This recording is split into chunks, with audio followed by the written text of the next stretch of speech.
Sud Radio, les débats de l'été, 10h-13h, Maxime Liédo. Allez, 1h30 de conversation, de débat, d'échanges musclés pour décortiquer l'actualité aujourd'hui autour de la table. Carlos Martins Bilongo, bonjour. Bonjour. Vous êtes député France Insoumise dans la 8e circonscription du Val d'Oise. Merci d'être avec nous en direct. Maxime Thiebaud, avocat. Bonjour. Bonjour. Merci beaucoup d'être avec nous sur Sud Radio. Et Frédéric Fougera, président de Tenkan Paris, qui est une agence de communication et auteur de la com, qui est un métier. Et croyez-moi, la communication à nouveau va être au cœur de certaines de nos discussions.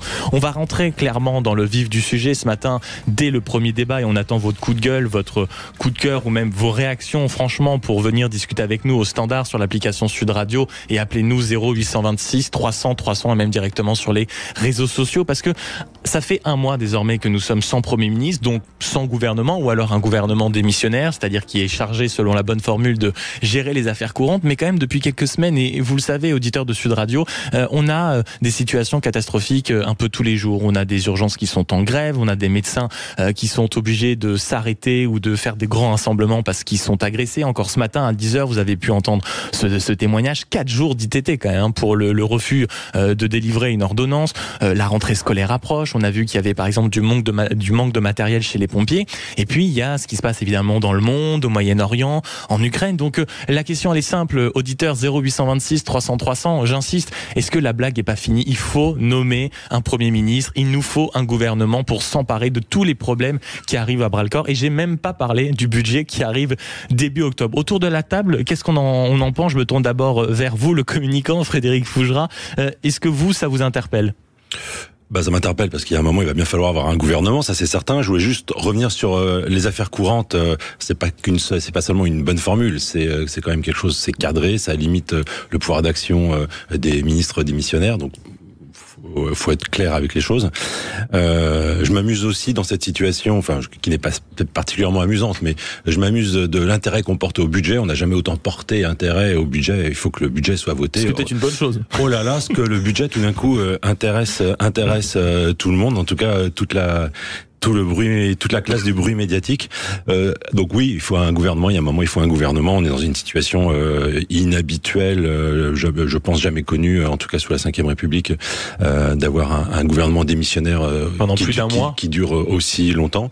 Mais moi, je voudrais vous poser une question et illustrer le sujet. Ça va permettre de se détendre 5 minutes avant de se taper dessus. Et je voudrais savoir si vous savez, en toute courtoisie quand même. Si vous savez, Maxime, ce qu'est un informateur. Alors je vous pose la question à vous parce que je sais qu'il y a au moins une personne dans cette salle qui potentiellement sait ce qu'est un informateur. Le député sourit. Voilà. Eh bien, en République démocratique du Congo, parce que c'est bien aussi d'aller voir ce qui se passe ailleurs, et puis on va pas souvent voir ce qui se passe sur le continent africain. Eh bien, le président de la République élu, après les élections législatives, nomme un informateur. Et quel est le rôle de cette personne? Dans le dernier cas, le président Tshisekedi a été élu le 20 décembre dernier avec des législatives et il n'a nommé un gouvernement que 4 mois plus tard. Donc je dis pas qu'il faut copier, je dis pas que c'est bien, et je ne compare pas, j'illustre. Eh bien, l'informateur, il a pour mission officielle d'aller au Parlement et de dire à chaque groupe politique, là en l'occurrence il y en a 44 en RDC, donc c'est beaucoup, mais peu importe, c'est une illustration, de dire est-ce que vous faites partie de la majorité, est-ce que vous faites partie de l'opposition. Et tant que l'informateur n'a pas fait son rapport au président de la République, le président de la République ne connaît pas la majorité sur laquelle il peut s'appuyer ou non. Eh bien, plutôt que de nous envoyer tous les uns les autres des courriers, plutôt que de faire des négociations sous la table, je trouve ça missionner quelqu'un pour je trouve ça pas inintéressant. Alors c'est pas notre pratique, ça ne se fera pas aujourd'hui, voilà, mais c'était pour illustrer. Je trouve ça intéressant qu'il y ait une personne dont la mission officielle soit d'aller illustrer qui fait partie de la majorité, qui fait partie de l'opposition. Voilà. Je pose la question au député Carlos Martins Bilongo, député LFI. Rassurez-moi, il n'y a pas eu d'informateur. Vous n'avez pas vu d'informateur passer dans les rangs de l'Assemblée nationale. La fonction n'existe pas chez nous. En fait. Non, mais c'était une illustration, bien sûr. Pour l'instant, en France, c'est inexistant. Ça existe aussi en Belgique. Ils ont un informateur qui a été nommé récemment après les législatives qui se sont déroulées il y a quelques semaines. Et il a ce rôle de chercher des coalitions et des majorités. Mais voilà, les Français aujourd'hui attendent des réponses sur différents sujets, comme vous l'avez évoqué, que ce soit les étudiants, que ce soit les lycéens, les parents d'élèves qui vont être amenés à déposer leurs enfants à la rentrée, etc. Vous avez la situation qui est liée aussi à la justice sociale. 3 millions de Français sont au SMIC, ils veulent des réponses. Moi aussi, j'ai des milliers de retraités dans ma circonscription qui quand ils ont voté le 30 et le 7 juillet, ils se sont dit, si je vote pour le NFP, c'est l'abrogation de la réforme des retraites, parce que je devais aller à la retraite juste avant que la réforme soit imposée par Macron. Maintenant, c'est repoussé. J'ai 2 années à faire en plus, 3 années à faire en plus. Et sur le moral des Français, ça joue. À un moment donné, ils veulent des réponses. Et quand on a un président qui repousse l'échéance, qui joue sur les JO pour faire de la récupération, pour les Français, c'est totalement ubuesque, parce que c'est véritablement insultant. Pour vous, il est urgent de nommer un gouvernement et un Premier ministre. Quand on arrive à un mois, avoir un gouvernement. On a un gouvernement démissionnaire avec la gestion des affaires courantes. Vous avez les ministres démissionnaires, Gabriel Attal, ces journées qui ont été voir le 14 juillet au CESE. Les Français s'interrogent. Moi, dans ma circonscription, on me demande qu'est-ce que fait un député, parce que M. Attal est député maintenant, parce qu'il est venu voter au Parlement, au moment où il fallait voter pour les bureaux de l'Assemblée nationale. Vous pouvez pas venir voter pour les bureaux de l'Assemblée nationale et ensuite vous repartez à Matignon. À un moment donné, la Constitution, voilà, il y a un flou, donc c'est possible. Mais à un moment donné, pour la compréhension des Français, déjà qu'ils ont du mal avec la politique, un certain détachement, on essaie de les rattacher à la politique. Il y a une dissolution qui arrive le 30 juin. Certains avaient préparé des vacances repoussées, etc. Oui. Il y a une belle participation. Qu'est-ce qu'on en fait après ? Ça devrait être un moment de politique responsable. Maxime Thiébaut, avocat, est-ce que ça vous interpelle à ce point ? Je veux dire qu'il n'y ait pas de gouvernement où finalement la Constitution le permet, et c'est peut-être à l'homme de loi que je m'adresse. Il y a une Constitution, on peut la respecter. Mais c'est la trêve. On a eu la trêve des Jeux Olympiques, on a maintenant la trêve estivale. Donc les gens se reposent après avoir fait la fête, le gouvernement se repose après avoir fait la fête, et puis il faut être honnête, il y a beaucoup de politiques qui ne sont pas présents en ce moment, parce que tout le monde est lessivé. Il y a eu les élections européennes déjà qui ont occupé pas mal les parlementaires, il y a les élections législatives en suivant qui ont occupé tout le monde, et ça, le président de la République le savait, qu'il allait avoir besoin d'un repos, et puis il s'est exprimé comme ça, c'est-à-dire que pendant les Jeux Olympiques, vous avez beaucoup de députés qui ont disparu, et puis là, avec la trêve estivale, et puis le 15 août qui se présente, il y a beaucoup de gens qui ne sont pas présents, donc en fait, cette gestion des affaires courantes, alors c'est la première fois qu'on voit un temps aussi long, le précédent c'était 9 jours, là on est à 37-38 jours. C'est ça, plus d'un mois. Donc effectivement il y a un vrai problème, surtout s'il venait à se présenter une vraie crise, parce qu'on ne serait pas en capacité de pouvoir, d'un point de vue constitutionnel, faire jouer l'ensemble du panel législatif qui est à la disposition du gouvernement, et donc ça voudrait poser quelques problèmes. Maintenant, la question d'un gouvernement, effectivement, elle va se poser. Elle va se poser de manière encore plus prégnante, que la rentrée va arriver et que vont arriver des échéances obligatoires de vote, notamment du budget. Et moi, j'ai pas de solution. Je le dis sincèrement, alors je vois la gauche jouer son jeu avec sa première ministre potentielle, etc. Qui parle encore aujourd'hui. Il fait son job, et puis c'est plutôt logique de sa part et plutôt intelligent pour le coup, parce qu'ils ont essayé de faire apparaître quelqu'un. Le centre essaye de discuter avec Valérie Pécresse qui comme on n'a pas de consensus, vous dites un peu, on se retrouve aussi dans cette situation, parce que comme il n'y a rien qui émerge, que ce soit à droite, à gauche ou même au centre, non, mais il n'y a rien qui peut émerger. Il strictement rien qui peut émerger. Vous avez 3 blocs à l'Assemblée nationale. Personne ne votera une confiance pour quelqu'un d'autre. Ces blocs sont irréconciliables. Moi, je pense qu'en réalité, on ne peut pas avoir de gouvernement en France. Tout simplement. On va avoir des premiers ministres qui vont être nommés, parce qu'à un moment, l'Élysée va être obligé de nommer un premier ministre. Mais c'est pas sûr que ce dernier ait la confiance. Et en tout cas, le jour où il voudra s'imposer politiquement, il perdra la confiance de l'Assemblée nationale, et on rentre dans une crise sans précédent à l'Assemblée nationale, et en tout cas en France, parce que je pense qu'il n'est pas possible d'avoir un nouveau gouvernement. Et tout simplement parce que le résultat qu'on fait les dernières législatives, les résultats qui en sont sortis, fait que... Et Emmanuel Macron a voulu, par le jeu du deuxième tour, empêcher le Rassemblement national d'avoir suffisamment de parlementaires pour pouvoir jouer la carte de la cohabitation et avoir le pouvoir. C'est son choix politique. Maintenant, il faut qu'il assume derrière, qu'il ait créé une tripolarisation de l'Assemblée nationale qui fait que la France est ingouvernable. Qu'il tire les conséquences. Mais oui, qu'il tire les conséquences. Et je pense que les conséquences vont être, premièrement, une instabilité gouvernementale, avec une réponse constitutionnelle qui serait celle d'une dissolution qui n'est pas possible, telle que le prévoit la Constitution, avant juin 2025. Donc il va nous rester d'autres possibilités. La possibilité de l'homme d'honneur et du chef d'État, qui voudra que, s'il y a une instabilité politique et qu'il doit être garant de la stabilité politique en France, et de remettre son mandat en jeu. Et je pense que la question d'une démission de la présidence de la République va se poser, soit par lui-même, soit par la pression qui va exister derrière des institutions et des corps intermédiaires. soit il y aura un jeu de déchéance qui va se mettre en place et on n'est pas à l'abri que la haute cour puisse se rassembler à terme après que 2/3 des députés tirent la conséquence que la France est ingouvernable et que le Sénat suive derrière et que la haute cour, qui peut juger de la responsabilité politique du président de la République, décide de sa déchéance. C'est quelque chose qui est tout à fait possible. Frédéric Fougera, face à ce petit coup de pinceau sur le paysage politique. Je vais rebondir sur ce qu'a dit Maxime, mais je voulais juste dire avant, en fait, on se pose la question de à quand un gouvernement, mais en fait, la vraie question, c'est déjà à quand un premier ministre ou une première ministre, parce que ça, c'est peut-être la chose qui va nous arriver le plus rapidement possible maintenant, mais on n'est pas prêt pour autant d'avoir immédiatement un gouvernement. Je vous rappelle que le temps de constitution d'un gouvernement est assez long, dans la mesure où il va falloir composer avec certainement différentes formations politiques, ça va prendre du temps. Entre le poids, la représentation de chacune de ces formations politiques, les égos de chacun et chacune qu'il va falloir gérer.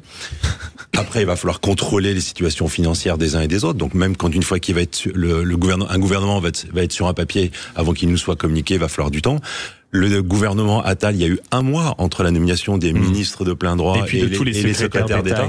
Donc, à quand un gouvernement et un gouvernement complet, on en est, je pense, très très loin. C'est pas pour tout de suite. Et pour rebondir sur ce que disait Maxime, oui, il y a 3 blocs irréconciliables apparemment, en tout cas à l'Assemblée nationale.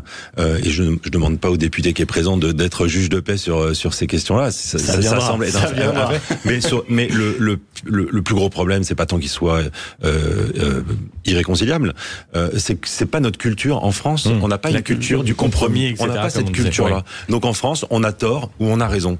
Jamais on est des boutiquiers. On défend sa boutique. Tout ce qui est chez nous est bien, tout ce qui est ailleurs est mal. Tant qu'on restera dans cet état d'esprit et cette culture, ce tripartisme à l'Assemblée montre un blocage assez incontournable, quoi. Donc pendant un an, tant qu'on peut pas à nouveau dissoudre l'Assemblée et espérer avoir une majorité, parce qu'on peut la dissoudre dans un an et se retrouver exactement dans la même situation. Pire, 4 groupes, 4 groupes à 25%. Non, mais voilà. Donc, qui a raison, qui a tort. En tout cas, le micro est ouvert et le téléphone, le standard aussi pour vous, auditeurs. 0826 300 300. Nous sommes avec Carlos Martin Billongo, député LFI, Maxime Thiébaut, avocat, Frédéric Fougera, président de l'agence de com Tenken. Et la question, elle est simple, c'est est-ce qu'il est grand temps de nommer un Premier ministre pour avoir un gouvernement? Parce que ça commence à chauffer. À tout de suite sur Sud Radio. 0826 300 300, 38 jours sans Premier ministre, donc sans gouvernement, ou alors avec un gouvernement démissionnaire. Et la question, avec tout ce qui se passe, que ce soit la rentrée qui arrive, que ce soit ce qui se passe dans nos commissariats, dans nos rues, et puis même la rentrée, ça veut dire éventuellement la reprise du travail, la rentrée scolaire, ça veut dire la reprise à un moment d'un budget qui ne passe plus, et puis aussi forcément l'espoir politique d'après les élections législatives qui s'amenuise, voire qui se perd. Bonjour Olivier. Bonjour. Vous nous appelez depuis Melun. Comment allez-vous? Et surtout, la question, vous, est-ce que ça vous interpelle ou au contraire, pas du tout? Il faut prendre son temps pour un Premier ministre et faire un vrai gouvernement. Alors ça me fait avoir beaucoup de réflexions différentes. La première, c'est de dire, ça fait des années que des amis et des gens que je côtoie disent, et je le dis aussi, pourquoi changer des lois toute l'année, par exemple, alors qu'on a déjà a priori voté tout ce qu'il fallait pour que le pays tourne. Et je me dis que pour l'instant on n'a pas de gouvernement, donc pas de nouvelles lois, donc tous les gens qui disent tout le temps, les avocats, les fiscalistes, les peut-être même les juges, on a tout ce qu'il faut, arrêter de nous en donner les plus. Pour l'instant on a, c'est ce que j'ai bien compris, sur le millefeuille administratif, on a une trêve et on va en pouvoir faire tourner ce pays avec ce qui existe déjà. Alors que d'habitude on a une inflation sans arrêt, on se demande pourquoi les gens ont besoin de voter des lois nouvelles tout le temps sur tout un tas de trucs qui régentent la réglementation. Voilà. Bon, donc là je me dis, pour une fois c'est bien, c'est calme, ils vont pouvoir jouer avec travailler avec ce qu'ils ont. Ça peut être et puis ça pourrait peut-être montrer que ça pourrait fonctionner sans qu'il y ait de nouvelles choses produites sur cette partie-là. Maintenant, j'ai cru comprendre qu'il y avait une partie qui était beaucoup plus difficile et beaucoup plus urgente, c'était la partie budget. Effectivement, l'argent c'est comme l'énergie, si vous n'en avez pas, le circuit s'arrête de fonctionner. Très belle métaphore, Olivier. Cet argent que ici. Merci beaucoup. Et donc voilà, on est coincé de ce côté-là. Maintenant, moi, si vous voulez mon avis, aucun gouvernement pendant 1000 ans, si le gouvernement qu'on doit avoir est LFiste. Je dis pas nouveau Front Populaire, mais il faut quand même que les gens se dissocient de ces fous furieux de LFI.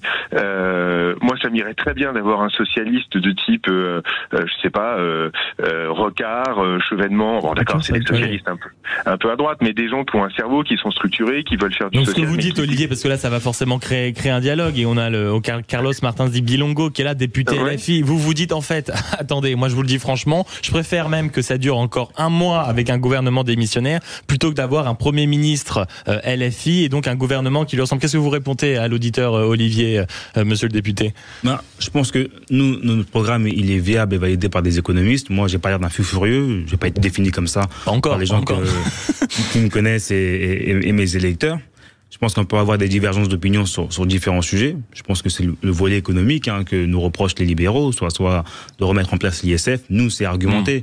Quand on a retiré l'ISF, il y avait une promesse de création d'emplois. Et quand on demande un retour sur exécution, est-ce que ça a donné les emplois qui étaient prévus? Non. Aujourd'hui, on a 12 millions de pauvres en France. À un moment donné, il faut une réponse. On est la 7e puissance économique du monde. On peut pas avoir soit des étudiants, des étudiantes, des foyers qui sont en difficulté, des enfants qui n'arrivent pas à se nourrir, et ne pas avoir de réponse politique, même si c'est difficile à entendre.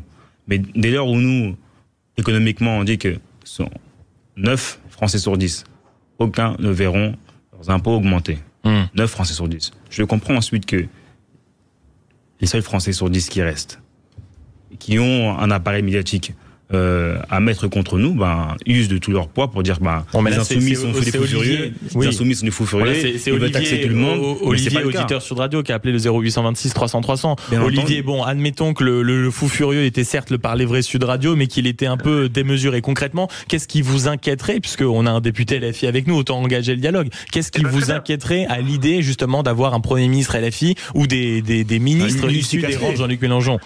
Alors déjà, premièrement, vous êtes parti sur un sujet qui est plutôt consensuel, mais qui à mon avis est une mauvaise chose, c'est l'histoire des retraites et de l'ISF. L'ISF a été mis en France pendant des années, moi j'ai que les chiffres que me donnaient les informations et les journalistes, mais ça rapportait à peu près 10 fois moins que ce que vous pensez que ça va redonner là maintenant. Il faudra vérifier avec les chiffres entre vous, moi je les ai pas, je n'ai que ce que j'entends. Et pour la retraite, là, je vous rejoins sur les pauvres et les enfants qui n'ont pas à manger et les jeunes qui peuvent pas s'acheter d'appartement et qui peuvent pas avoir un boulot payé plus que le SMIC. Vous avez 400 milliards de retraites à payer par an en ce moment. 400 milliards par an, 398 milliards et des brouettes pour 1,7 actif pour un retraité. Vous voulez augmenter la charge de ce truc alors que les retraités, moi j'ai bientôt 60 ans, je vais être à la retraite, donc je vais parler contre ma propre paroisse, mais vous pouvez pas payer des gens entre guillemets au chômage pendant 30 ans, s'ils vivent 30 ans, à une période où ils coûtent très cher à la sécu parce qu'on tombe tous malades après, alors que cette spoliation pour les personnes âgées qui partent à la retraite fait que à l'entrée, les jeunes n'ont ni boulot payé, ni capacité d'accéder à l'immobilier, puisque l'immobilier était trusté par la classe des 30 glorieuses qui a réussi à s'acheter un appartement, un truc, un machin. Olivier, donc vous voulez mettre des gens à la retraite à 58 ou à 60 ans, alors qu'on est déjà à 400 milliards d'euros par an, je vois pas où vous trouverez l'argent et vous le piquerez nécessairement aux jeunes parce que c'est eux qui se retrouveront à avoir encore plus de charges s'il faut payer encore plus de retraite. Bon, merci beaucoup Olivier en tout cas pour avoir nourri l'échange et le dialogue et d'avoir appelé le 0826 300 300. Le député Carlos Martins Bilongo va vous répondre sur l'ISF et sur les retraites, sachant que sur l'ISF, pendant votre échange, j'ai vérifié, ça rapportait 5 milliards d'euros par an avant que ce soit supprimé par le gouvernement d'Emmanuel Macron. Et vous espérez que ça puisse rapporter 15 milliards dès 2024. C'est ça, 15 milliards, et c'est largement possible. Donc 3 fois plus que ça rapportait avant que ce soit annulé. Ben oui, parce que vous pointez ce chiffre. Il y a toujours 3 fois plus de milliardaires en France. Et le sujet sur les retraites. Qu'est-ce que vous répondez on a également, on a aussi des retraités qui sont en difficulté, qui ont du mal à se loger. Un retraité qui n'est pas propriétaire, avec sa pension de retraite, il n'a pas les moyens de payer son logement et de se nourrir. Et mis à part ça, le vrai sujet, c'est qu'il faut une réponse réelle aujourd'hui. Et en fait, cette réponse, elle est politique et elle peut être amenée par n'importe quel groupe. Mais le groupe qui est arrivé majoritaire au Parlement, c'est le Front Populaire et qui doit être amené à gouverner. Maxime Thiebaud, on a bien vu aussi l'inquiétude de l'auditeur en disant mais moi je comprends d'un côté qu'il ne nomme pas un Premier ministre tout de suite parce que si c'est pour avoir un gouvernement LFI, surtout pas. Comment réagir face à ça ? Emmanuel Macron ne nomme pas de Premier ministre pour le moment, tout simplement parce qu'il sait qu'il a le temps.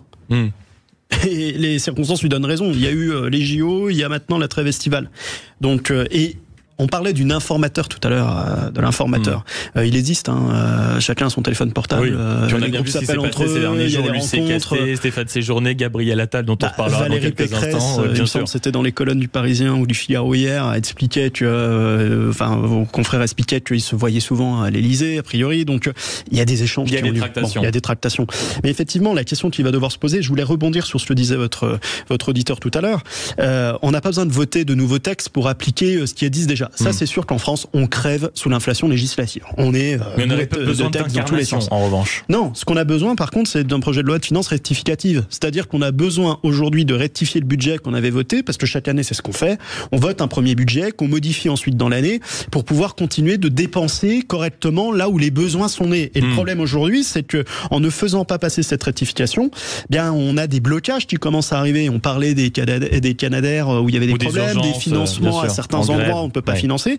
Et la haute administration commence à dire bah oui, mais les enveloppes commencent à être vidées. Donc c'est là où les premiers points vont commencer à se poser. Il faut qu'on ait une assemblée qui puisse voter, mais on peut pas le faire sans gouvernement. Et ben voilà, en tout cas le ton est donné. Un mois sans Premier ministre, l'urgence d'un nouveau gouvernement. Vous nous avez appelé au 0826 300 300. Faites comme le camarade Olivier tout à l'heure. Appelez-nous, appelez le standard pour continuer à échanger. Dans quelques instants, un sujet qui va vous faire parler. Dans une petite commune du Nord, dans le Pas-de-Calais, on a décidé d'instaurer un couvre-feu parce que des mineurs ou des jeunes, en tout cas qui avaient près de 15 ans, commençaient à foutre le bordel. On va se demander si c'est pas un peu excessif pour la jeunesse. À tout de suite sur Sud Radio. Dans quelques instants, les infos de 11h. Sud Radio, les débats de l'été, 10h-13h, Maxime Liédo. Et celui-ci, croyez-moi, il ne va pas tarder à vous faire réagir au standard au 0826 300 300 et même sur les réseaux sociaux et l'application de Sud Radio, parce que figurez-vous qu'il y a un maire d'une petite commune dans le Pas-de-Calais, Hénin. Le maire, il a décidé tout simplement de réagir en tant que bon père de famille. Il est père de 2 enfants et dans sa ville, sont apparus des tags, quelques incidents, des tentatives d'incendie. On a cassé quelques machines automatiques. Donc il a dit c'est très simple.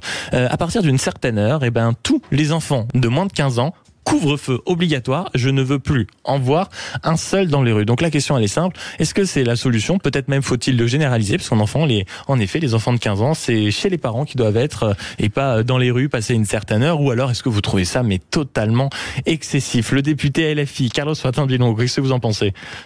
Je pense que là, c'est un cas isolé. On est sur un village de 2000 personnes. Je pense que le maire connaît tous les habitants. Je pense que 2000 personnes, c'est assez petit. L'enfant mis en cause à 10 ans. Oui, pour un des événements, il a 10 ans. Oui. C'est très jeune, c'est un cas isolé. On ne peut pas généraliser. En France, on a 33 000 communes. On est plus de 66 millions. Je pense que les parents sont assez responsables dans la globalité. Ces cas isolés, soit il faut les accompagner par une prévention, aller discuter avec les parents, voir le cas en question, ce qu'il en est, et ensuite généraliser un couvre-feu. Je pense que c'est trop excessif. Voilà. Frédéric Fougerat, est-ce que c'est un cas isolé, c'est excessif, ou au contraire c'est peut-être quelque chose qu'il va falloir appliquer un peu partout, parce que quand même, les enfants de 10 ans qui traînent dans les rues le soir, c'est loin d'être normal. Comme le dit Carlos, ça me paraît complètement démesuré. Effectivement, c'est un cas isolé, mais des cas isolés qu'on retrouve parfois souvent, mais ça me paraîtrait complètement absurde de développer, imposer des couvre-feux pour les mineurs partout en France. Je pense que ce sujet, en fait, il peut s'aborder de plein de façons différentes. D'abord, le maire d'une commune de 2000 habitants, c'est un élu très isolé. Il a un micro-conseil municipal à ses côtés. Il a quasiment 0 employés municipaux. Il n'a pas de police. Donc, c'est un élu qui est complètement démuni. Donc, est-ce que il prend cette décision quelque part par aveu d'impuissance, ou est-ce que c'est une réponse médiatique? En l'espèce, je ne le sais pas, mais on peut se poser ces questions-là par rapport à l'impuissance de ces petits maires. C'est pas la même chose que quand c'est le maire de Nice qui prend cette décision. Oui. Même si être maire d'une grande ville a d'autres aussi des inconvénients, d'autres responsabilités. Lui dit, le maire, pour compléter ce que vous dites, il dit il n'y a rien d'exceptionnel, ça devrait même pas être un arrêté officiel. Je suis père de famille, un enfant de moins de 15 ans n'a rien à faire après 22 heures dans les rues. Mais il a raison. Mais là, vous m'emmenez dans la suite de mon raisonnement. Il y a une vraie question de responsabilité des parents. Et moi, je ne suis pas pour criminaliser les parents qui laissent leurs enfants en sortir. Faut-il d'ailleurs que les parents soient à la maison? Il y a des familles où les parents travaillent la nuit, et donc parfois les enfants sont seuls, ou c'est un grand frère, une grande sœur qui garde les enfants. Donc cette responsabilité des parents, elle est compliquée à établir. Bon, c'est pas parce qu'elle est compliquée à établir qu'elle n'existe pas ou qu'il ne faut pas la considérer. Oui, pour moi, c'est pas à un maire, c'est pas à un élu de décider que les enfants n'ont pas à être dans la rue, parce qu'effectivement, des moins de 15 ans ne devraient pas être dans la rue la nuit. Les parents devraient s'en occuper, ou la famille devrait s'en occuper. Mais le sujet est complexe, c'est pas juste il faut pas, il y a qu'à pas, c'est facile, c'est pas facile.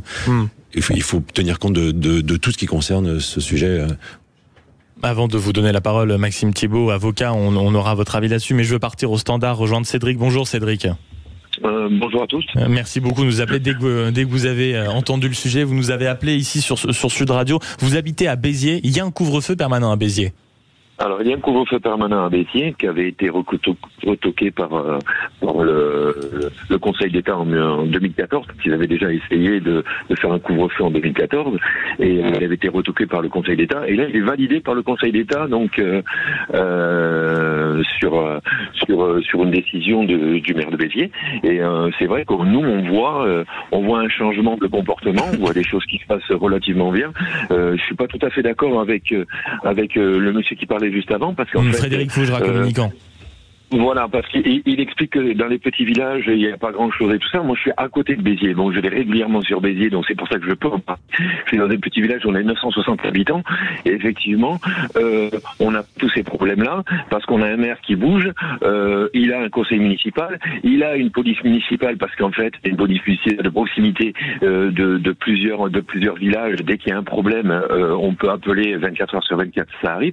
Et pour revenir sur la ville de Béziers, effectivement, moi, je vois qu'il y a des changements qui ont été faits, c'est-à-dire qu'on peut se promener maintenant sur Béziers sans être alerté par des mômes qui sont en train d'être un peu virulents auprès de nos copines, qui sont agressifs parce que on regarde tout le monde et n'importe quoi. Pourquoi tu me regardes comme ça? Non, ça n'arrive plus. Et c'est vrai, ça arrive de temps en temps. Mais donc en fait, vous nous dites que je comprends bien, Cédric, vous habitez Béziers, il y a un couvre-feu permanent, et vous nous dites en fait, vous êtes dans un petit village à côté de Béziers, 960 habitants, et lui, il a réussi à obtenir des moyens ou à tirer les ficelles à droite et à gauche pour que justement on n'aille pas dans de telles extrémités, ou en tout cas la petite ville ne justifie pas certains excès. C'est ça que vous nous dites? Non, ce que je veux dire par là, c'est qu'en fait, malgré tout, si le maire de mon village devait mettre un couvre-feu, je serais d'accord. Je trouve inadmissible de trouver des enfants de 10 ans, 11 ans, 12 ans, 13 ans, jusqu'à 16 ans, dehors, à minuit et demi, 1h du matin. À l'époque, à Béziers, vous alliez à Béziers à 11h30, minuit, quand nous, on sortait du ciné à l'époque, on avait des mômes qui avaient 13, 14 ans, qui étaient dehors. Mais qu'est-ce qu'ils font dehors? Que font les parents? Alors, on nous dit, oui, les parents, ils travaillent des fois de nuit, c'est le grand frère qui gagne, il n'avait pas fait attention, mais on n'a pas 80% de la population de Béziers qui travaille de nuit, si je ne m'abuse. Mais à un moment donné, il y a eu du laxisme, les parents n'arrivent plus. Donc vous, ça vous interpelle pas? Le rôle d'un maire, c'est aussi d'assurer la tranquillité de la ville. Restez avec nous, Cédric, restez avec nous, parce que Frédéric Fougera veut échanger. D'abord, je voudrais vous dire, monsieur, que je suis complètement d'accord avec vous. C'est complètement inadmissible qu'un enfant de moins de 15 ans soit dehors, à commencer pour sa propre sécurité. Un enfant est une personne fragile, donc elle est en insécurité elle-même en étant en dehors. Mais par rapport à ce que vous évoquiez sur Béziers, je voulais poser une question. On a un avocat sur le plateau. Ça m'intéresserait en fait de comprendre pourquoi le couvre-feu du maire a été retoqué puis finalement validé. Et il me semblait qu'en fait il fallait qu'il y ait une durée limitée, donc ça ne semble plus être le cas. Qu'est-ce qui peut avoir amené à changer la situation? Oui, Maxime Thiébaut, l'homme de loi, avocat, pour aussi dialoguer avec Cédric. Avocat, oui. L'homme de loi est plutôt à ma gauche. Non, en réalité, si vous voulez, un couvre-feu, c'est une mesure de police administrative. C'est-à-dire qu'on vient restreindre des libertés publiques, des libertés fondamentales, la liberté d'aller et venir, la liberté d'entreprendre, etc. Tout un tas de libertés, notamment pour les mineurs, leur liberté d'aller et venir pendant une certaine tranche horaire, donc entre 23h et 6h du matin. Et pour pouvoir limiter cette liberté d'aller et venir, il faut avoir une motivation motivation, c'est-à-dire justifiée d'un intérêt local, d'éléments objectifs qui viennent dire que la mesure de police administrative est proportionnée et nécessaire pour rétablir l'ordre public. Parce que c'est ça l'objectif. En fait, ce qu'a voulu faire Robert Ménard, c'est rétablir la sécurité publique dans certains quartiers de la ville de Béziers. Et donc, il a pris un arrêté interdisant aux jeunes entre 23h et 6h du matin, aux jeunes mineurs, de pouvoir aller dans ces quartiers et pouvoir se mouvoir librement dans les rues.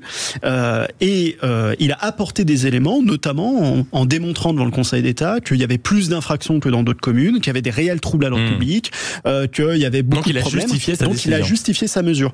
Donc le Conseil d'État a considéré que la mesure, elle était proportionnée à l'objectif de rétablissement de la sécurité publique. Mais si demain, il y a un nouveau recours qui est fait contre l'arrêté du maire de Béziers en disant, bah voilà, l'ordre public a été rétabli, il n'y a plus de troubles, la sécurité existe, les éléments qui viennent justifier cette mesure de police ne sont plus présents, eh bien le Conseil d'État pourrait très bien dire, bah maintenant, il n'y a plus lieu de maintenir cette mesure de police. Ça, c'est totalement la police administrative, c'est comme ça. C'est en permanence, c'est une conciliation entre les libertés et le maintien de l'ordre public. Carlos Martins Villalongo. Sur justement toujours ça, et même moi j'ai l'impression que mine de rien ce maire il répond à une attente de ses habitants, et c'est ce que nous a dit Cédric au téléphone, qui nous a appelé au 0826 300 300. C'est que malheureusement, quand bien même autour de la table vous êtes visiblement assez d'accord pour dire que c'est excessif, que parfois ça n'oblige pas, etc., il y a aussi des habitants qui sont confrontés mine de rien à un monde qui comprennent plus, une insécurité bien sûr, des petites dégradations. Donc au final on va peut-être appeler ça du bon sens. Bon, moi, je ne pense pas que l'insécurité, qu'a dit l'auditeur, elle réside chez les moins de 13 ans à Béziers. J'ai pas été à Béziers longtemps, j'y étais une fois peut-être dans ma jeunesse, mais voilà, c'est moins de 13 ans et pas accompagné. Je ne sais pas si dès lors où l'enfant a 14 ans, il est amené à faire du tapage nocturne ou autre, il y a un changement qui va s'opérer. C'est peut-être pour encourager le fait qu'entre un certain âge vraiment... Il y a dû avoir des cas d'enfants moins de 13 ans sur Béziers, et peut-être que ce couvre-feu a accompagné peut-être cette absence au final de peut-être 10 personnes ou quelques familles, mais très minces. Mais à un moment donné, c'est pas un couvre-feu qui amène ça. Je pense, moi, je privilégie à chaque fois la prévention. On a parlé de police de proximité, c'est encore une bonne chose. Mais à chaque fois dans le tout répressif, et après être sur un village de 2000 habitants, encore une fois, ce n'est pas très représentatif par rapport à la situation de la population. Pour la petite délinquance, instaurer un couvre-feu comme l'a fait ce maire dans une petite commune du Pas-de-Calais, c'est la question qu'on vous pose, et on attend vos réactions, vos commentaires. Merci à Cédric d'avoir appelé le 0826 300 300. Couvre-feu pour la petite délinquance, bon sens ou mesures liberticides. On attend vos avis, on revient dans quelques instants sur Sud Radio.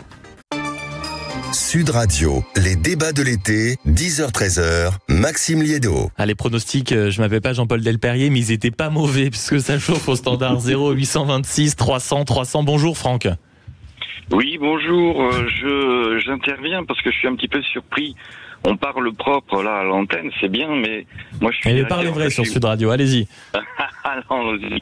Je suis directeur de camping, en tout cas c'est ma femme qui l'est, moi je l'ai été pendant 20 ans, et je suis dans le sud-est à côté de Sète, et je suis étonné, mais totalement ébahi qu'il y ait des dizaines et des dizaines, voire quelques soirs des centaines de mineurs à l'extérieur du camping qui foutent le bordel, qui mettent le feu à des trucs, qui se droguent effectivement avec du gaz hilarant, avec tout un tas de choses. Je trouve que c'est complètement démentiel correctement. Donc vous êtes dans quel coin, rappelez-moi Franck?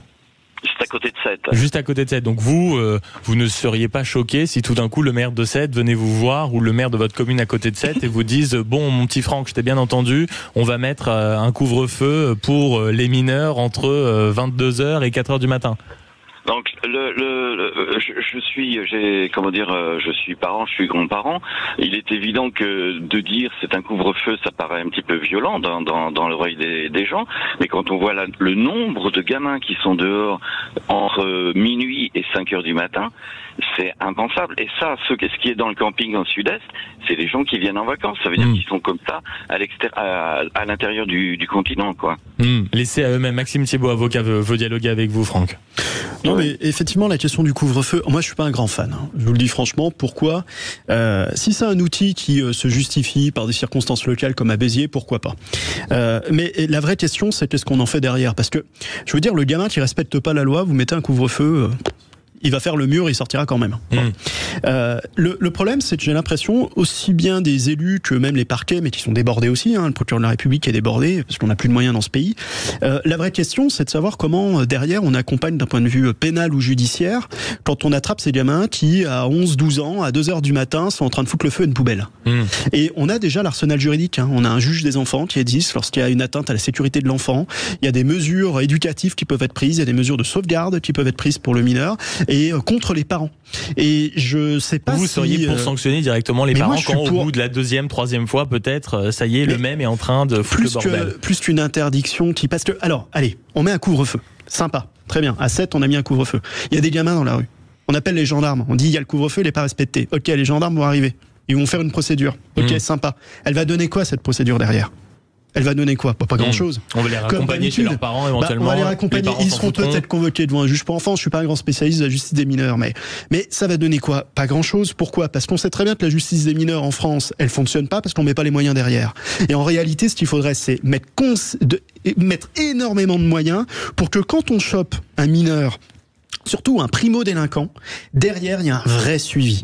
Un vrai suivi éducatif, éventuellement pénal, éventuellement punitif, en faisant tout pour que la famille, derrière, soit suivie par l'État et que la défaillance des parents et qu'il y ait une vraie responsabilité. Mais ça, il faut des éducateurs, il faut mettre du fric. Le problème, c'est qu'on le fait pas. Et on pond des lois, on pond des textes, on pond des couvre-feux, on pond ce que vous voulez, mais il n'y a pas de vraies conséquences. Et après, il y a comme monsieur qui gère son camping, qui se retrouve désemparé parce qu'il voit des gamins qui sont pas élevés et qui viennent foutre le bordel autour de son établissement. Merci Franck de nous avoir appelé au standard 0826 300 300 et d'avoir permis de relancer la discussion. Monsieur le député Carlos Martins Bilongo, est-ce qu'il faut du fric justement pour permettre à de jeunes gens, on va dire, de ne pas être n'importe où en plein milieu de la nuit et surtout peut-être à des parents qui n'en ont visiblement pas les moyens, quand c'est le cas, quand c'est pas seulement une volonté d'être classiste, on va dire de maintenir ses enfants. Du fric pour des moyens. Oui, mais bien sûr, pas pour les parents. Après, c'est sûr qu'il faut des moyens humains, mais ensuite il faut une graduation. Moi, à 7, aux alentours du camping, je sais pas si c'est des vacanciers qui sont là juste pour un certain temps à 7 et qui vont ensuite repartir peut-être à Paris ou autre. Mais il faut aussi une graduation dans le sens où qu'est-ce qui a été fait. Si les jeunes sont juste dehors parce qu'ils sont en train de faire du bruit, en train de faire un football, ok. Si des jeunes sont en train de s'adonner à des choses illicites ou autres, il faut, bien entendu, vous expliquez Franck, c'était visiblement fumer un peu de joint, prendre un peu de gaz hilarant et foutre le bordel. C'est de gaz hilarant. Il y a plein de dispositifs qui existent en termes de prévention. Moi, dans ma circonscription, on a beaucoup de dispositifs avec la Massif qui venait accompagner les jeunes dans les collèges, parler des gaz hilarants. Moi, c'est ce que je privilégie à chaque fois, c'est les moyens humains, la proximité, la discussion. Maintenant, quand c'est en période estivale et que les enfants n'ont pas école le lendemain, que les familles sont en camping, je ne sais pas comment cela va se gérer. Si les gens se font arrêter ensuite, mais ils n'habitent pas le département, du coup, ils repartent dans leur lieu de résidence. Donc ça peut être assez particulier. Il faut avoir une graduation, mais c'est sûr qu'il faut des moyens dans la jeunesse. Il faut sur les éducateurs, sur tous ceux qui sont au contact, la protection de la jeunesse, etc. Mais ce que dit monsieur le député est très juste. En fait, ça dépend de ce qui s'est passé. Je vais prendre un cas. Mon père est maire d'une commune de 2000 habitants. Bon, il y a un city-stade, comme dans 50 000 communes, dans plein de communes en France, et vous avez des gamins qui font les cons, qui s'amusent à arracher le filet du terrain de basket. Bon. Qu'a fait mon père à l'époque? Il a appelé les parents, ils sont venus dans le bureau du maire avec le gamin s'est fait en irlandais devant les parents en ont rajouté une derrière, et je peux vous dire que tout est rentré dans le droit chemin. Et c'est ça en fait le rôle déjà premièrement éducatif et le rôle que peut être celui du maire. Après effectivement si on a des actes délictuels, le temps avec les parents de leur faire toucher du doigt que... Si on a des actes délictuels plus grands, moi j'ai un autre cas, un autre exemple pour que ça parle plus concrètement. J'ai accompagné une mairie qui avait vu sa salle des fêtes brûlée par 2 jeunes mineurs de 16 ans. Bon. Ce que j'ai trouvé tragique dans ce dossier, c'est que les gamins, ils ont été jugés près de 2 ans après les faits. Entre-temps, ils étaient devenus majeurs, ils étaient repassés devant le juge pour d'autres faits, ils sont passés devant le juge pour enfants pour les faits de dégradation de la salle municipale, et en fait... il y avait une réponse pénale qui était complètement illisible et inintelligible. Et c'est là où j'étais choqué, c'est ce que je disais à monsieur le maire, je dis en fait, ce qui est terrible dans ce pays, c'est qu'on aurait dû avoir une réponse beaucoup plus rapide, intelligible, et avec des moyens derrière. On aurait dû suivre ces gamins à partir de l'âge de 16 ans, de dire vous avez cramé, on sait de s'établir le dossier pénal, il est pas très compliqué, on a retrouvé vos paluches, on sait de c'est vous avec l'identification, eh bien on va vous suivre d'un point de vue éducatif, on va mettre en place un projet, on va vous punir, parce que vous devez être puni pour la bêtise que vous avez fait, vous allez réparer, et on va vous rétablir dans le droit chemin. Et ça n'a pas été fait. Et malgré la réforme qui a été voulue par monsieur Dupond-Moretti sur la justice pénale des mineurs, malheureusement, ça n'a pas fonctionné parce qu'on n'a pas mis les moyens humains et les moyens matériels derrière. Eh bien, écoutez, en tout cas, vous parliez de suivre quelqu'un. Il est loin d'être un enfant, mais c'est notre dernier débat. C'est Gabriel Attal, évidemment. Merci encore aux auditeurs qui ont appelé le standard 0826 300 300. Continuez d'appeler pour notre dernier sujet. On parlait de suivre attentivement les faits et gestes. C'est quelqu'un qu'on va devoir garder sous notre loupe ici à Sud Radio. C'est Gabriel Attal. Il a appelé tous ses députés, toutes ses troupes à ne surtout pas s'arrêter, de continuer, enfin de ne surtout pas arrêter, on va dire, le combat, de continuer justement à se battre pour le pays contre les députés RN, tout simplement à faire fonctionner le pays, parce qu'il y avait tout un avenir à préparer, peut-être même préparer 2027, c'est peut-être le sous-entendu qu'il faisait. Gabriel Attal, est-ce le futur frondeur de l'Assemblée nationale? Carlos Martins Bilongo, député LFI. Moi, je pense que les Français ne retiendront rien de son mandat depuis le mois de janvier. À part de la communication, il s'est adonné à faire des photos et être sur tous les chantiers, que ce soit l'éducation, où il n'a rien fait. Ensuite, en tant que Premier ministre, il n'a rien fait. Et aujourd'hui, même pour avoir les votes de la majorité auprès des députés Renaissance, ça a été très compliqué pour lui. Il y a un conflit leadership pour l'après-Macron qui se définit parce que c'est normal, c'est la fin de la Macronie, c'est le centre avec Édouard Philippe, Édouard Darmanin et autres. Mais chercher déjà à être le leader auprès de son groupe parlementaire va être très compliqué. Moi, vous dites qu'avant qu'il soit frondeur, il faut déjà qu'il arrive à rassembler ses propres troupes. Ben oui, il n'a pas réussi à avoir la majorité, il n'a pas réussi à avoir l'ensemble des voix auprès des parlementaires de Renaissance. Et je pense que pour lui, ça va être très compliqué l'après Matignon. C'est-à-dire, vous voulez dire en termes politiques, c'est-à-dire en termes politiques, ça va être très compliqué. En termes de leadership, de pouvoir être le député président de groupe de Darmanin, d'Elisabeth Borne, parce que la légitimité, il ne l'a pas. Il ne l'a jamais eu, et je ne pense pas que Macron l'a mis dans ses petits papiers pour prendre la suite en 2027. En tout cas, on va discuter pour la suite de Gabriel Attal, qui va devoir gérer, en effet, comme le rappelait Carlos Martins Bilongo, qui est l'un de nos mousquetaires aujourd'hui entre 10h30 et midi, autour de la table sur Sud Radio. Je vous rappelle juste qu'une chose, que en question au gouvernement, c'est un des seuls premiers ministres qui s'était fait piquer en train de regarder son chien en attendant d'une réponse à une question. C'est vraiment quelque chose de très... Irrespect total pour l'Assemblée nationale. Et immaturité. Maxime Thiebaud est également autour de la table. Il est avocat, et Frédéric Fougera, président de Tenkan Paris, qui est une agence de communication. On revient dans quelques instants avec cette question. Est-ce que Gabriel Attal peut être le réel frondeur des quelques mois qui restent pour Emmanuel Macron à l'Élysée? À tout de suite sur Sud Radio. Sud Radio, les débats de l'été, 10h-13h, Maxime Liédo. Vous êtes toujours sur Sud Radio, on est encore en direct avec les mousquetaires autour de la table. Carlos Martin Bilongo, député LFI, Maxime Thiebaud, avocat, et Frédéric Fougera, président de Tenkan France, une agence de communication. Et on se pose cette question, est-ce que Gabriel Attal n'est-il pas le futur frondeur? Parce que maintenant il a des troupes, on sait que les relations avec le président de la République, Emmanuel Macron, sont glaciales. Il a quand même porté la campagne des Européennes avec lui, il a aussi récupéré, mine de rien, une partie de la fidélité ou de l'admiration de ses troupes. Maxime Thiebaud, est-ce que c'est pas de lui dont on va vraiment devoir se méfier dans les prochaines semaines? Non. Moi, je pense qu'il est aussi charmant que politiquement inutile. Donc, je vous le dis franchement. Sincèrement. Oui, je pense que c'est quelqu'un de très charmant, mais qui est politiquement inutile. Enfin, il faut quand même pas oublier que sa nomination en qualité de Premier ministre, elle n'a pas fait l'unanimité dans son propre camp. Monsieur Darmanin est venu taper à la porte de l'Élysée. Jalousie, puis mérite. Enfin, il avait été de manière éphémère plutôt bon ministre de l'Éducation nationale en faisant de la bonne communication, on va dire. Bon, ok, très bien. Mais en dehors de cela, j'ai pas bien vu grand-chose. Vous lui accordez objectivement une crédibilité politique proche du néant. Ouais, puis il n'est pas capable, vous pensez, on va dire, de prendre une partie de l'héritage du meilleur, de l'héritage d'Emmanuel Macron pour essayer de le transformer dans les années à venir. Quel héritage d'Emmanuel Macron? Emmanuel Macron, on est en train de débattre de sa déchéance et de son éventuelle destitution, de sa démission. Vous avez les intellectuels qui commencent à se réveiller sur cette question. Vous avez l'ancien membre du Conseil constitutionnel, monsieur Schostolz, qui me semble a écrit sur cette question-là. Non, pas membre du Conseil, rapporteur au sein du Conseil constitutionnel. Enfin, il y a des grandes questions qui se posent en ce moment. Donc, monsieur Attal, je suis désolé, mais c'était un outil de communication à la disposition de l'Élysée. Ça a marché 2-3 mois. Après, ça n'a plus fonctionné. Il a su résoudre plus ou moins la crise des agriculteurs D'un point de vue de communication, peut-être. Allez, on va lui retrouver ce petit attribut-là, mais c'est pas aller plus loin. Et de toute façon, dans son avenir politique, vous savez, la politique, monsieur le député me démentira peut-être, mais la vengeance est un plat qui se mange froid, et je pense que LFI, on a eu quelques investitures législatives qui l'ont prouvé. Mais je pense que monsieur Darmanin, monsieur Le Maire, et puis toutes les personnes qui ont su, pour le coup, construire une carrière politique à travers le macronisme, parce que monsieur Darmanin, on a beau dire ce qu'on veut, mais il a construit une carrière politique. Monsieur Le Maire, il a été ministre. À incarner quelque chose. Ils ont incarné une politique qui est la leur, que je ne partage pas dans son entièreté, pour beaucoup en tout cas, sur les questions économiques et financières. Avec monsieur Le Maire, je suis particulièrement en grand désaccord. Avec monsieur Darmanin, au regard du peu de moyens qu'il avait d'un point de vue financier, il essayait de faire du mieux qu'il pouvait sur la question de la sécurité. Mais monsieur Attal, il a rien, il n'a pas de bilan. Il aura simplement son ordre national du mérite attaché, parce que ça fait 6 mois qu'il est Premier ministre. 0826 300. Bonjour Laurent. Oui, bonjour. Avant de donner la parole à Frédéric Fougera, j'aimerais avoir votre avis. Est-ce que, comme vient de le dire Maxime Thiébaut, notre avocat du jour, est-ce que vous pensez que tout ce que pourra faire Gabriel Attal, c'est aller dans la salle des fêtes de l'Élysée, recevoir une Légion d'honneur, ou au contraire, véritable avenir politique? Non, alors, moi par rapport à ce qui vient d'être dit, il y a plusieurs choses sur lesquelles je veux apporter un commentaire. Quand on parle de destitution du président, c'est une vaste blague en fait. Pourquoi est-ce que le président serait destitué?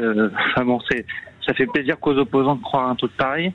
Il faudrait argumenter, monsieur, parce que c'est sympa de sortir des sophismes. Parce que vous trouvez, Laurent, qu'est-ce que vous pensez? Vous pensez que Macron a joué une belle carte politique et que tout va se reconstruire petit à petit?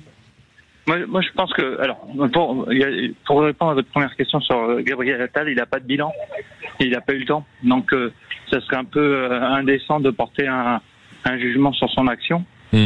Après, je pense aussi que pour un futur président, on va dire, il faut quelqu'un qui a un peu plus d'expérience aussi, même si j'ai confiance dans la capacité à être dans l'action d'un personnage comme Gabriel Attal, parce que c'est un peu ce que incarnait Emmanuel Macron quand il a été élu, un personnage dans l'action. Donc ça, c'est ce qu'on a besoin en France. Et aujourd'hui, on n'a absolument pas besoin de gens qui veulent tout conflictualiser et qui racontent des mensonges aux gens en disant que on va faire une destitution et que il va y avoir une révolution. Une guerre atomique. On a dit guerre atomique, monsieur. moi, vous savez, je reviens d'étranger, là. Ça fait partie de mon métier de voyager. Vous êtes directeur d'agence de voyage, ceci explique cela. Vous avez la tête dans les nuages. J'ai l'impression d'avoir atterri je suis rentré hier, j'ai l'impression d'avoir atterri sur une planète. Et vous retrouvez les beaux réflexes en écoutant Sud Radio. Excellent. Où tout est conflictualisé, donc je peux vous dire que dans le monde, il y a des gens qui sont d'un peu plus d'intelligence que de conflictualiser tout ce qui se passe, quoi. Mais est-ce qu'on peut penser, et je restais un peu avec nous Laurent, on va poursuivre le débat autour de la table, est-ce que vous pensez justement que Gabriel Attal, d'une manière ou d'une autre, et je vais me tourner vers vous Frédéric Fougera à propos de Gabriel Attal, est-ce que le communicant voit en Gabriel Attal justement quelqu'un qui est en capacité d'être dans l'action, de rassembler, d'acquérir très vite de l'expérience pour se mettre, on va dire, au service du pays dans les plus hautes fonctions de l'État, peut-être président de la République en 2027? Là, on n'est pas en 2027 parce qu'on attend un gouvernement et Gabriel Attal, c'est le Premier ministre démissionnaire sortant qui a quand même à peu près 0 chance de se retrouver Premier ministre. Donc là, on est vraiment dans de la science-fiction. Je voudrais revenir, mais je vais répondre après à votre question. Je voudrais revenir sur les propos de Maxime Thiébaut depuis le début de l'émission avec lequel je suis plutôt d'accord, mais là je suis plutôt pas d'accord quand il dit que Gabriel Attal c'est quelqu'un d'extrêmement sympathique mais totalement inutile. Je suis pas certain qu'il soit si sympathique que ça, charmant. ou charmant, et je ne suis pas certain qu'il ait été absolument inutile. Il a fait, comme vous l'avez dit, vous l'avez dit, il a fait 6 mois et 7 jours de mandat. Quel Premier ministre, quel gouvernement en 6 mois a des résultats d'une performance extraordinaire? J'attends que vous me les citiez. C'est quand même, en principe, c'est les résultats de ceux qui sont passés avant, quand c'est le cas. On peut pas lui reprocher de pas être au même niveau de maturité politique qu'un Bruno Le Maire ou qu'un Gérald Darmanin, vu son âge. Alors, si on n'a pas le droit de faire de la politique parce qu'on a moins de 40 ans, moins de 50 ans, ou qu'on n'a pas le droit d'occuper des fonctions ministérielles, si on n'a pas 20 ou 30 ans de carrière, ça va éliminer beaucoup de monde. Donc, je trouve ça un peu injuste. Ensuite, on disait que la nomination ne faisait ne faisait pas l'unanimité, sa nomination de Premier ministre n'avait pas fait l'unanimité.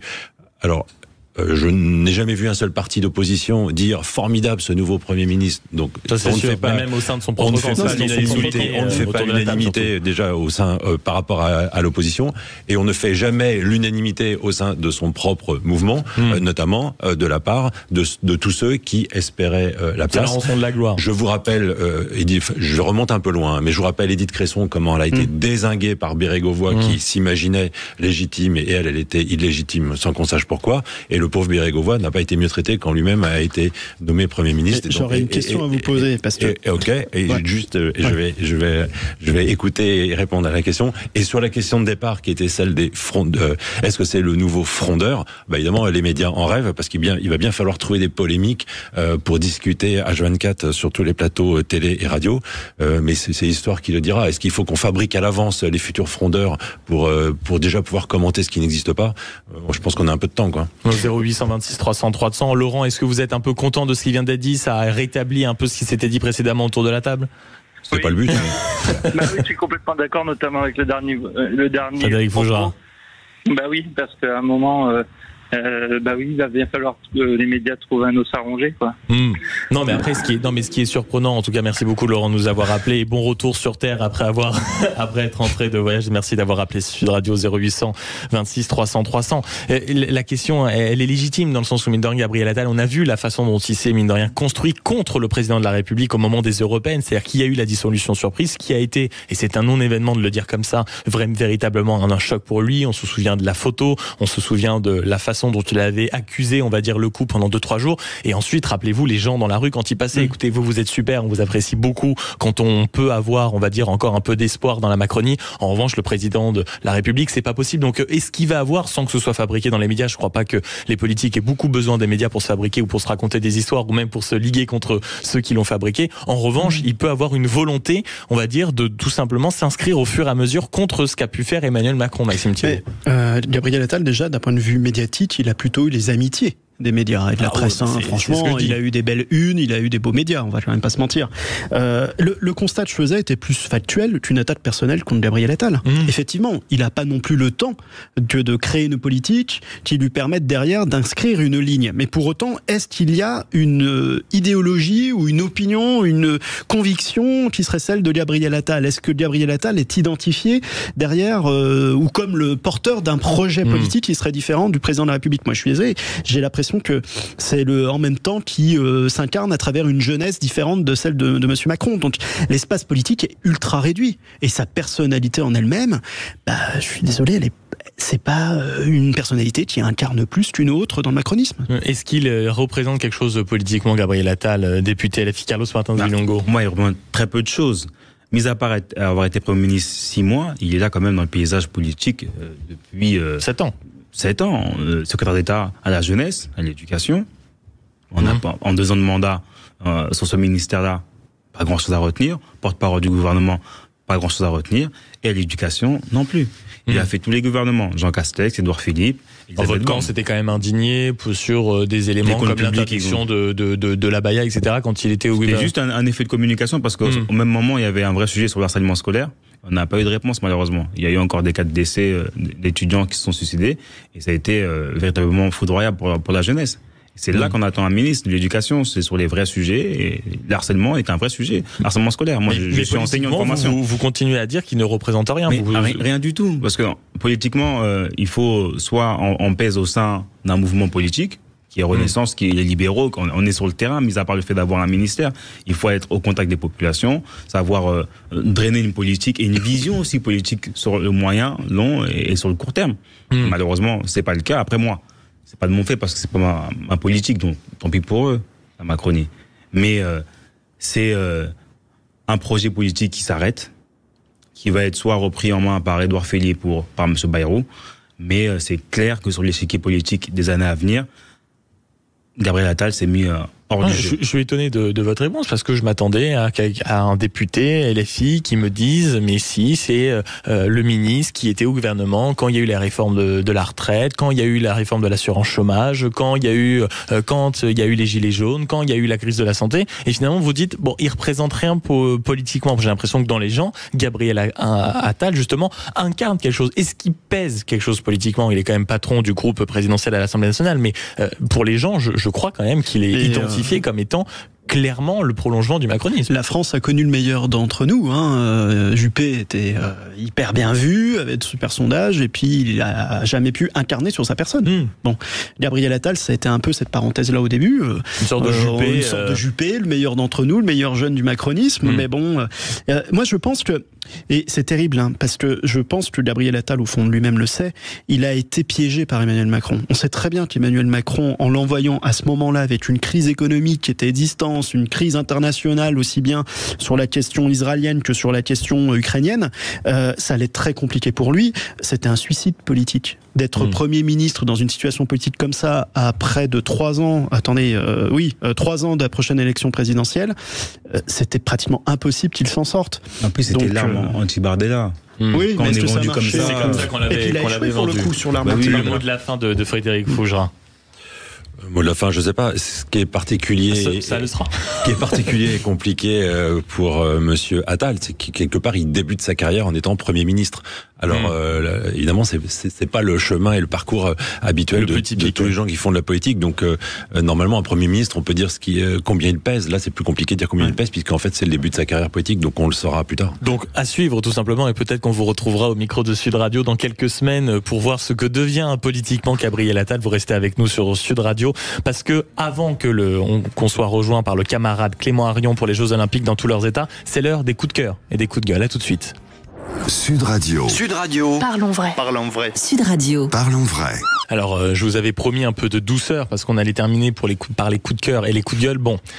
Ma prédiction était mauvaise, mon teasing était pas bon du tout parce que ce ne sont que des coups de gueule autour de la table, que ce soit le député Carlos Martins Bilongo, l'avocat Maxime Thiebaud ou le président de Tenkan Paris de l'agence communication Frédéric Fougerat. Il n'y a que des gens qui ont un savon à passer. Je commence par vous, Frédéric Fougerat. SOS Racisme, un peu absent des médias selon vous dernièrement. Alors effectivement Maxime, d'abord moi je ne fais quasiment que des coups de cœur. Mais c'est pour ça que ça m'a étonné.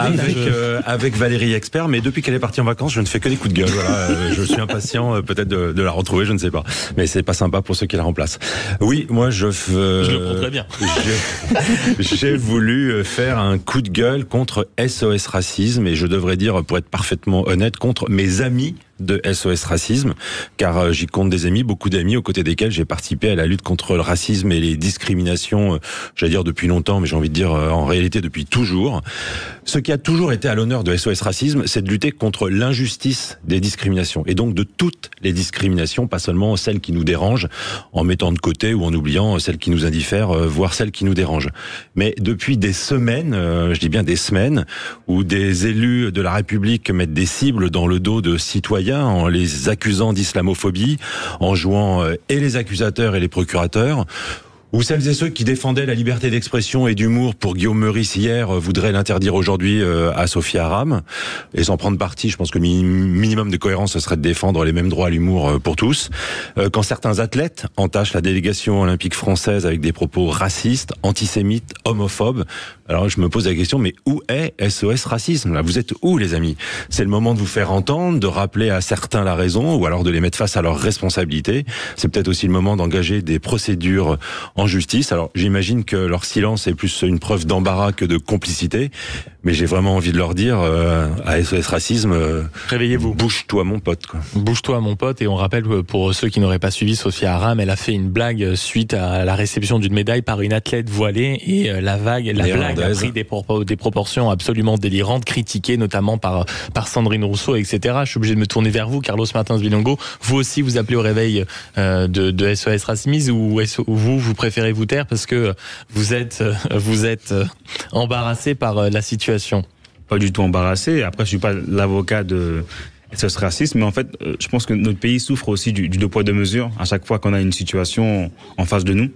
Et moi, je suis un fervent partisan de condamner toute forme de racisme qui peuvent exister dans toutes ses formes, et à chaque fois de réagir au plus fort et avec une concorde nationale. Malheureusement, c'est très rarement le cas. Et du coup, je pense que ça a créé une échelle de hiérarchisation au sein de certains collectifs qui vont réagir sur certains sujets. D'autres collectifs vont réagir par rapport à un sujet. On va voir SOS Racisme qui va monter au créneau sur des sujets, la LICRA sur d'autres sujets. Au final, ça crée, à un moment donné, quand il y a une séquence qui existe, un silence, une absence, et c'est regrettable. Mais à un moment donné, on doit tous monter au créneau pour tout ce qui peut arriver. Dernièrement, il y a eu un influenceur, Bassem, qui a appelé à pendre des Noirs. Personne n'en a parlé. Et vous avez une communauté en France qui va se dire personne n'en parle. À chaque fois qu'on est sur des sujets comme ça, on va avoir des phénomènes où on va se dire quand c'est une communauté on ne parle pas, quand c'est une autre on n'en parle pas. Et c'est pas bon pour le pays parce qu'à chaque fois on est sous le même drapeau. Et il faut vraiment encore une fois une concorde nationale contre toutes les formes de racisme et pouvoir lutter ensemble. Qu'est-ce que vous dites vous par exemple à Sophia Aram qui a fait cette blague? Vous êtes embarrassé? J'aime pas sa blague. Oui. J'aime pas sa blague. Et c'est regrettable. Mais maintenant, quand cette blague a ensuite une autre blague est détournée sur un autre sujet, est-ce qu'on va critiquer une autre personne par rapport à cette action-là? C'est ce qui est regrettable à chaque fois. C'est 2 poids 2 mesures qui existent continuellement sur tous les sujets. Maxime Thiébaut, avocat. Alors moi, j'ai pas tout à fait compris la blague pour le coup. Non, mais après qu'on la comprenne, on la trouve d'autres, c'est un autre débat. Mais... Enfin, moi, je suis assez triste. Je vais vous dire, la société dans laquelle on évolue, on est assez triste parce que j'ai adoré votre édito que vous venez de faire à l'instant. Et si on devait le résumer, malheureusement, aujourd'hui, le racisme est devenu un concept à contenu variable, mais qui a des conséquences matérielles et réelles très fortes. C'est-à-dire qu'en fonction de où on se situe et du prisme politique qui peut être le sien, eh bien, on va considérer que c'est du racisme, ça ne l'est pas, et on va créer des racismes parfois là où il n'existe pas. Et ça, c'est triste. Et en même temps, je me dis qu'un Coluche ou un Desproges aujourd'hui, ils pourraient pas vivre, ils pourraient pas exister, ils pourraient pas exercer leur art et leur métier. Et en réalité, tout ça n'est que la conséquence d'une ignorance et d'une certaine servitude finalement intellectuelle en France, parce que on sait très bien que les savoirs se transmettent de moins en moins, que la culture générale est en train de disparaître, que le niveau global de l'enseignement baisse, et ça a des répercussions dans la vie de tous les jours. Là où quelque chose serait resté sur le trait de l'humour et une grande partie de la classe politique et médiatique, oui, aurait dit qu'est-ce que c'est con? Bon, certains en ont rigolé, ils sont pas très malins. C'est pas drôle, et on passe à autre chose. C'est plus possible aujourd'hui parce que tout de suite on va essayer de conflictualiser, ou même certains ne vont même pas se rendre compte que c'est de l'humour. Et une société qui perd le sens de l'humour, c'est une société qui se décivilise. Maxime Thiébaut, vous allez garder la parole parce qu'un sujet justement qui devrait aussi être au cœur de toutes les préoccupations, peut-être même surtout au cœur des préoccupations des députés de gauche qui préfèrent tweeter sur Sophia Aram, ce sont les urgences qui sont totalement saturées. Non mais ça me rend dingue. Attendez, on nous a privés de liberté en 2020 en nous expliquant qu'il fallait sauver l'hôpital public. C'était la raison officielle. Il fallait éviter qu'il y ait des gens qui meurent dans les couloirs des hôpitaux publics avec le Covid. Et 4 ans plus tard, on n'est pas capable de faire face à un petit pic de canicule ou simplement une période estivale. Enfin, c'est complètement dingue. Enfin, c'est un manque cruel d'un point de vue politique. C'est quand même le même gouvernement. Il n'y a pas eu de changement de majorité, que je sache. Et on a eu un Ségur de la santé qui a servi pratiquement à rien, simplement à faire de la communication comme ce gouvernement l'a de le faire. Et derrière, on a des CHU qui sont bloqués. Moi, j'ai ma belle-mère qui a été hospitalisée avant-hier. Elle a attendu 7 heures aux urgences. On a l'exemple à Nantes, 70 heures d'attente avec des décès. C'est une... Mais des milliers, des centaines de milliers d'euros, par contre, honte. Pour refaire le logo. Mais je vais vous dire, c'est une honte. Et on a poursuivi sur le point de vue pénal des ministres parce qu'ils n'ont pas pris les mesures qui s'imposaient. Je peux vous dire que la question serait particulièrement pertinente aujourd'hui si elle venait à se poser de la responsabilité de certains ministres dans le fait que les moyens ne soient pas suffisamment déployés dans l'hôpital public. Qu'en pense le député? S'il faut faire carrément une commission d'enquête peut-être sur ces urgences qui restent saturées après des Ségur et des milliards sur la table. C'est une honte. Vous avez le mur de la honte d'ailleurs aux urgences de Brest où c'est affiché les horaires d'attente pour les urgences. Et qu'est-ce qu'on attend encore une fois? Qu'il y ait des morts comme à Nantes? On est à 27 heures, 23 heures d'attente. C'est inacceptable pour notre pays. Moi, à un moment donné... en tant qu'acteur politique, on doit user de toute notre poids et de toute notre force pour résoudre ce problème. On ne peut pas à chaque fois être envoyé à différents Ségur, à différents sujets, à différents ministres de la Santé. À un moment donné, soit on dit stop, on met des moyens pour les Français. Parce que c'est là où on se soigne, l'hôpital public, c'est un héritage pour nous toutes et tous. Et on est tous amenés à être soignés à l'hôpital public, à part ceux qui ont les moyens d'être dans l'hôpital privé. À un moment donné, il faut dire stop, tirer la sonnette d'alarme et mettre des moyens là où il faut.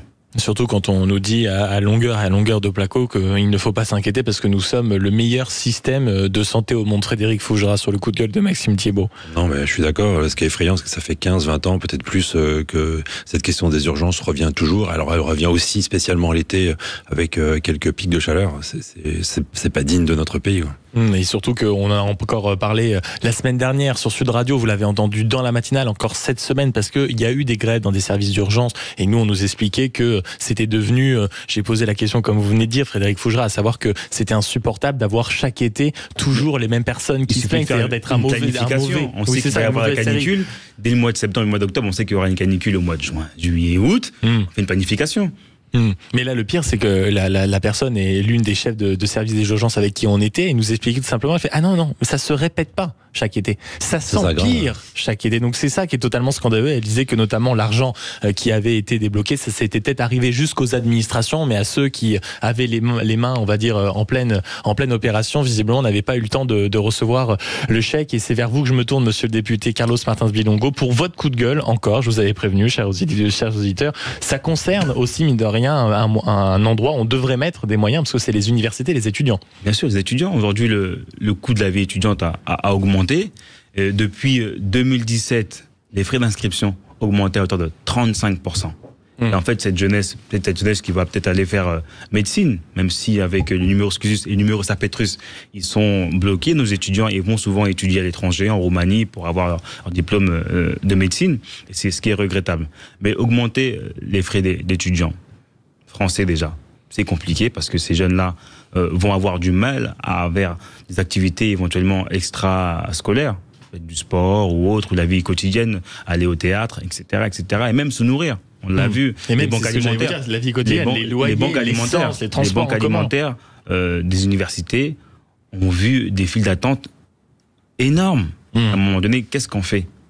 Qu'est-ce qu'on répond? Et ben, on augmente encore une fois. De 2023 à 2024, c'est plus 2% encore une fois des frais d'inscription. Et aussi, vous savez, l'université française, à l'époque, elles avaient une aura au niveau international.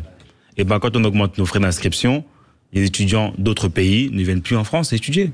Et ça aussi, c'est regrettable parce que la France, elle est riche de la francophonie, des différentes nations qui viennent étudier en leur jeunesse en France. Quand on voit des universités françaises remonter dans le classement des universités mondiales, peut-être justement continuer à mettre des moyens pour se réjouir réellement de ça. Et moi, quand je discute parfois avec des jeunes lors de voyages parlementaires, il y a de moins en moins de jeunes qui sont attirés par venir en France pour étudier. Donc mettons le fameux pognon de dingue sur la jeunesse. Maxime Thiébaut, avocat, sur justement cette absence parfois de considération de ce qui se passe dans la jeunesse. En fait, c'est paradoxal, c'est qu'on n'investit plus dans l'avenir. Tout simplement, si on n'investit pas sur la jeunesse, sur l'enseignement supérieur, sur l'éducation, c'est qu'on n'investit pas dans l'avenir. Mais en même temps, est-ce que vous avez beaucoup de programmes politiques qui aujourd'hui nous parlent de la France à 50 ans? Est-ce que vous avez... Frédéric Fougera, le mot de la fin sur cet investissement visiblement qui n'arrive pas jusqu'à la jeunesse. Alors on finit sur les seniors et on me donne la parole en dernier, c'est sympa. Toujours. Mais vous êtes un jeune. Avec Valérie L'expert, il n'y aura plus de problème, tout le monde sera concerné. Bon, j'espère qu'elle écoute l'émission. Je vais pas en rajouter. Le problème des étudiants, c'est un vrai sujet, mais le problème des seniors, notamment du travail des seniors, c'en est effectivement un autre. On en parle très peu dans les politiques publiques, c'est bien dommage. Et on rajoute à ça l'augmentation de la consommation, notamment des antidépresseurs chez la jeunesse. C'est un chiffre qui est arrivé dans l'actualité ces derniers jours et dont, mine de rien, n'a pas trouvé peut-être l'écho suffisant. Merci d'avoir été avec nous. Carlos Martins Bilongo, député LFI de la 8e circonscription du Val d'Oise. Merci beaucoup et bonne rentrée politique. Maxime Thiébaut, avocat. Bon courage pour tout ce qui arrive et vos dossiers. Merci. Et Frédéric Fougera, président de Tenkan France, qui est une agence de communication et de La Com est un métier, qui est votre dernier ouvrage. Merci beaucoup. C'est pas le dernier, mais alors un des anthologie de La Com, le dernier. Celui que je vante, La Com est un métier et qu'il faut lire dans cette période. Dans quelques instants, on sera rejoint par le camarade Clément Arion pour la dernière, là aussi, des Jeux Olympiques dans tous leurs états. À tout de suite.